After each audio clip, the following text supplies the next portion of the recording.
This is the Master Brewers Podcast, brought to you by the Master Brewers Association of the Americas, a volunteer organization dedicated to continually improving the products and processes of our membership since 1887. Let's go!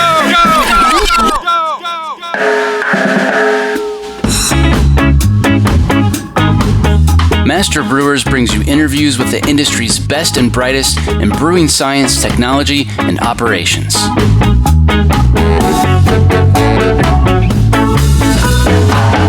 Calm down, I'm moving too fast. Support for this podcast and the following messages come from our friends at the Paul Mueller Company and Hopsteiner. Please thank them. This podcast wouldn't be possible without their generous support.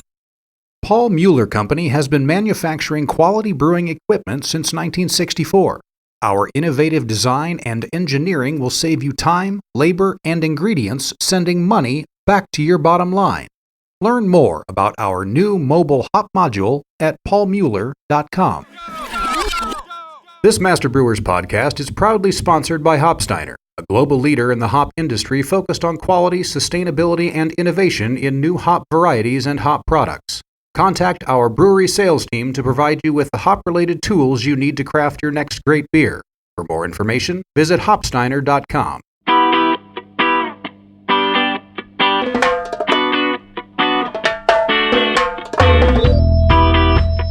As the craft brew industry continues to mature and belts tighten, you need to know what you're getting. It's another tool that allows the brewer to know exactly what they're getting.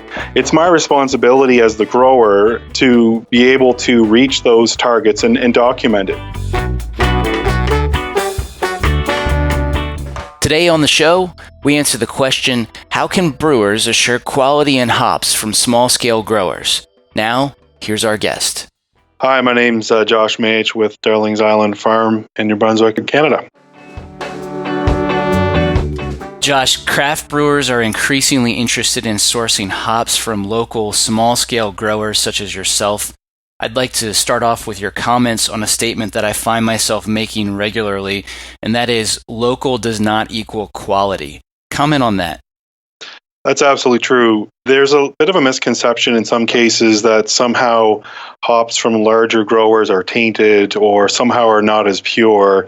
That really can't be further from the truth. In a lot of cases, the quality standards that have clearly been developed over the past decade and even before that time by a lot of hard work from some good people basically clearly outlines the quality standards of the industry, and that's largely been done by the larger operations.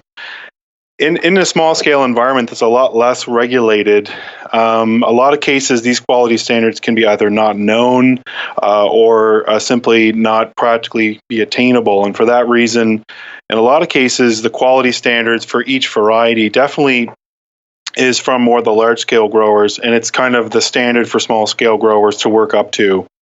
You've developed a checklist to assist brewers in evaluating the operations of small-scale hop growers. We'll make that available to listeners, but let's talk through some of the key areas. Starting off with pest and disease management, what questions should brewers be asking small growers, and what documentation should they require? So anyone growing any crop that's a food product, they should only be using materials that are approved for that particular crop. And there are some pesticides approved for hops, as well as other crops. And the idea is that's widely available information. The second thing is growers should all be monitoring and strictly documenting when these were applied. That's important because when you're looking at pesticide residue, that's all been studied, and that's kind of the process that pesticides go through in order to be approved for certain crops. And part of that process gives a very clear pre-harvest interval. And what that means practically is the amount of time that needs to pass before between a spraying of a certain item and then harvest. And so, at an absolute minimum, growers should all have pre-harvest intervals both followed and the last application of any pesticides documented. That's widely available information I always have that information available. And at a Q&A session, when the brewers come to do their sensory analysis of the hops prior to purchase, that information is available, and the brewers can just have a look at it. How about in regards to fertilizers and weed management?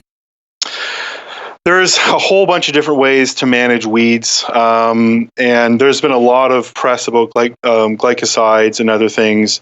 And the idea is, it just as a brewer, when you're kind of making your approach to who do I want to buy hops from, what about local products is drawing me to that. If you're trying to avoid buying hops where these things have been used, herbicides and these sorts of things, you should basically ask that up front, just so that you know whether the growers are using herbicides or other approaches versus more non-chemical control approaches like manual removal and these sorts of things. And so it's just something that you should be aware of to make sure that you know the product that you're getting. What about things like trellis height and design? How much does that matter? It depends on the varieties that you grow. There's different trellis systems that are available and different designs that are used. The more traditional, when you look at the pictures from Yakima, for instance, that's kind of the gold standard trellis system. And that's really the one that's employed across North America.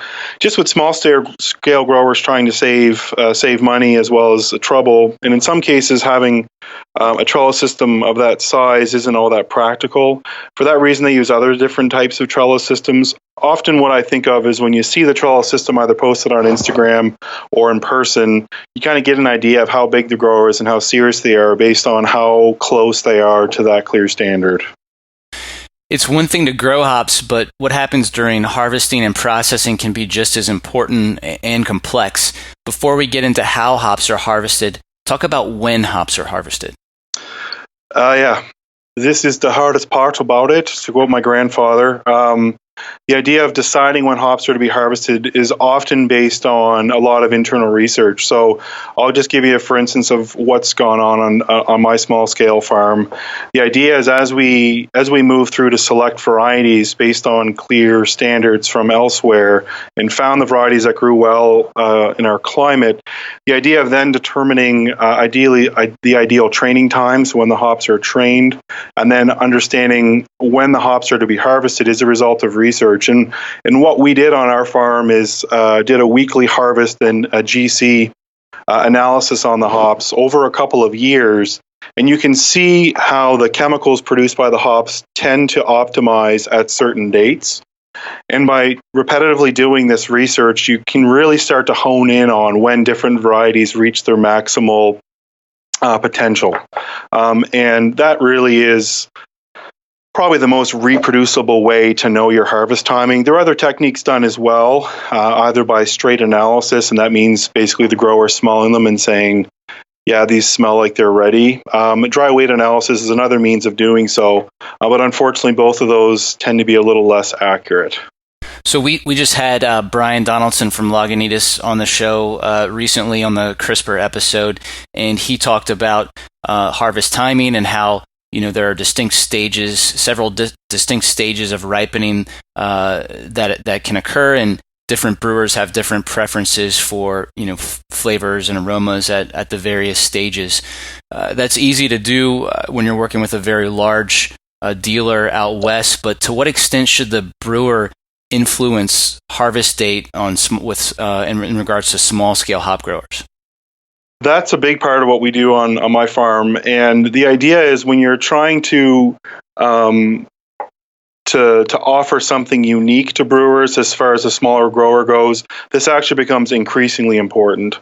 I grow mostly continental European and German varieties for cultural reasons. It's what I was raised around, and the idea is that the Tettnanger that I grow for one brewer who has one focus on a certain smell and aroma that he's shooting for the flavor target in his particular beer, I actually harvest at a different time for a separate brewer.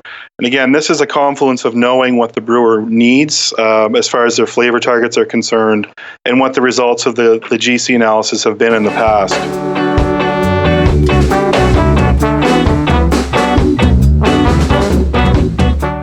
coming up. It's my responsibility as the grower to be able to reach those targets and document it. As the craft brew industry continues to mature and belts tighten, you need to know what you're getting. I'm John Bryce, and you're listening to the Master Brewers Podcast from the Master Brewers Association of the Americas.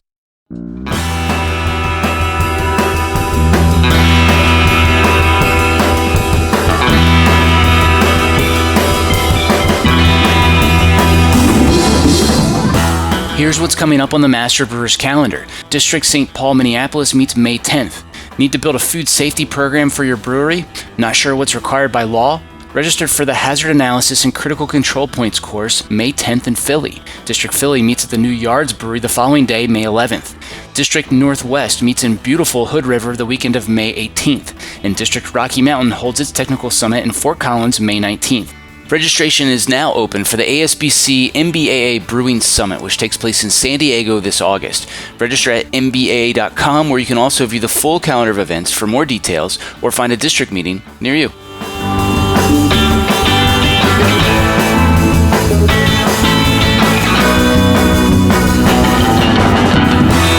Now back to the show.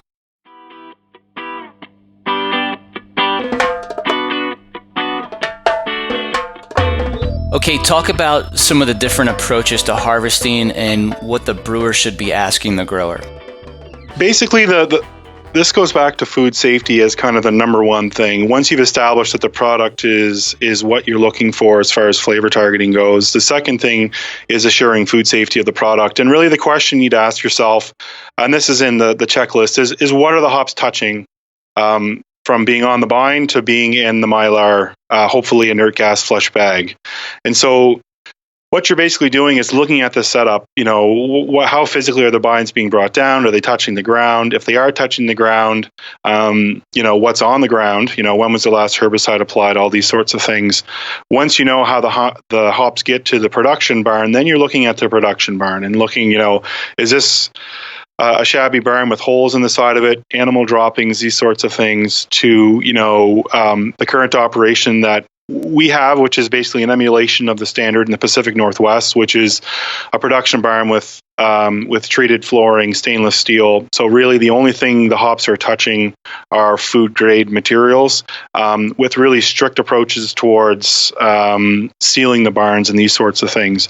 So the idea is just kind of getting an idea of what's the processing environment. Is it safe for food? Because at the end of the day, as dry hopping rates definitely seem to be going up with time for certain styles, keeping in mind that this is an unpasteurized item that basically is a straight food product. And so for that reason, just as a brewer, it's important to ensure that you think that the environment that the processing is occurring in is one that's safe for food production. That's great advice. You're located in Canada, but here in the U.S., the Food Safety Modernization Act, aka FSMA, is definitely on the minds of brewers in their supply chain, as are the importance of good manufacturing practices. So all very good advice.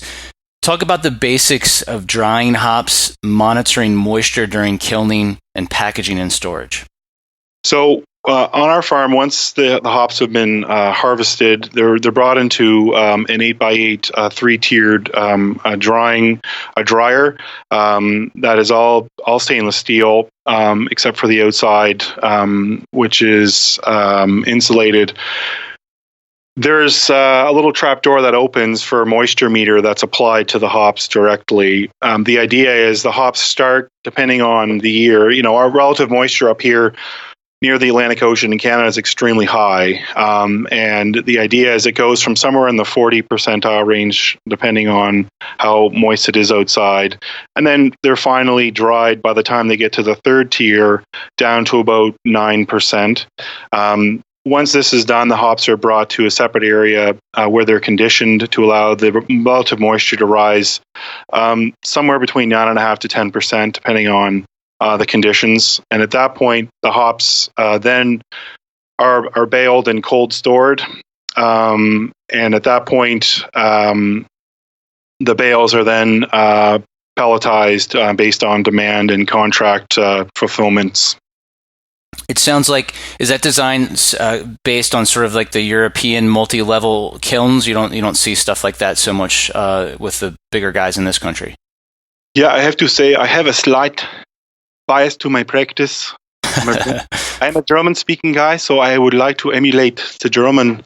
But it also, I mean, the idea behind knowing kind of what varieties you're after. I mean, the reason why I have mine designed the way it is because I'm growing continental European aroma varieties. And so for that reason, you know, my bias is that this is evolved this way for a very specific reason. I have also done single level before and have just found that the efficiency to drawing, as well as the, it's a little more, there's a lot of opinion around that, but I just found that the 3-level was produced a better product on my farm, and so for that reason, we were very keen to take on the extra cost and space required for that design in order to develop a final product.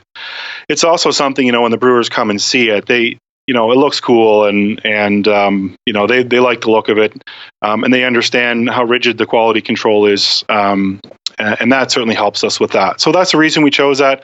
It's not necessarily the only way or the right way. It's just the way that we've evolved to do it with time. Yeah, and it's kind of honestly, it's sort of a competitive advantage of being small, because it's a much harder thing for a larger processor to implement.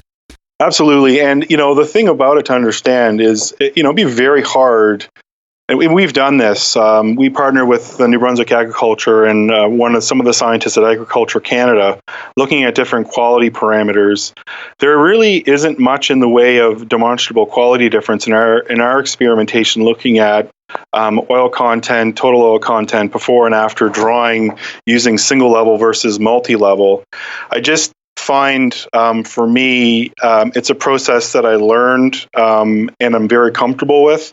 And so for that reason, for us, it's not that big of a cost difference. And so it becomes just something I'm comfortable with. And I know that I can produce a standard quality across my product using that design. So, I mean, the massive hop farms do an outstanding job of drying hops, and in fact, definitely are the standard. And this is me trying to work my way up to that, using a different approach because I'm just smaller. Let's talk about lab analysis. Beyond the basics of alpha, beta, total oil, and moisture, I believe you're of the opinion that it's perfectly reasonable for even very small farms to provide fractionated analysis of oil content. Talk about why you think that's important.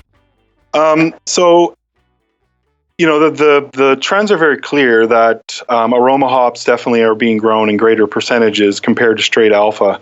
And the idea behind that is that there's high relative worth there.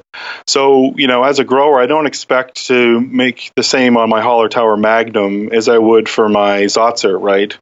So the idea is part of the difference in value is the aroma molecules that are present there, or the essential oils.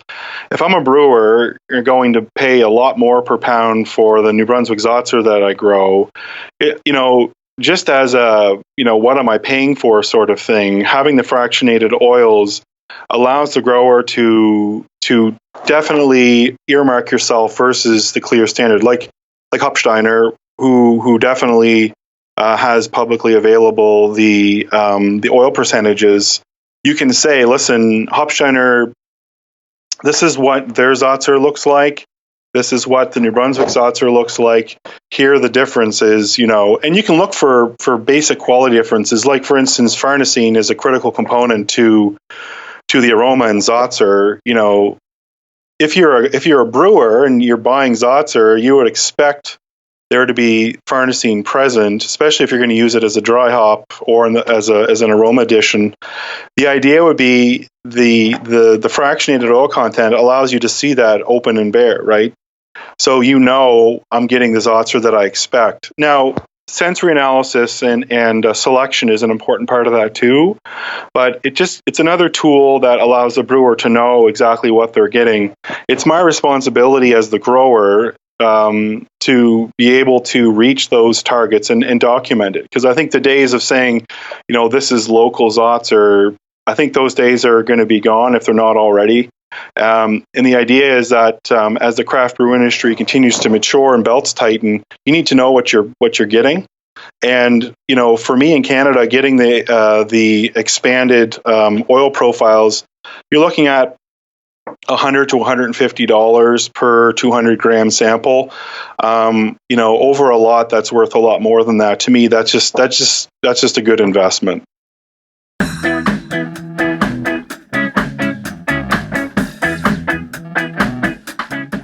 That was Josh Mayich here on the Master Brewers Podcast. You can find a link to his checklist in the episode description or at community.mbaa.com.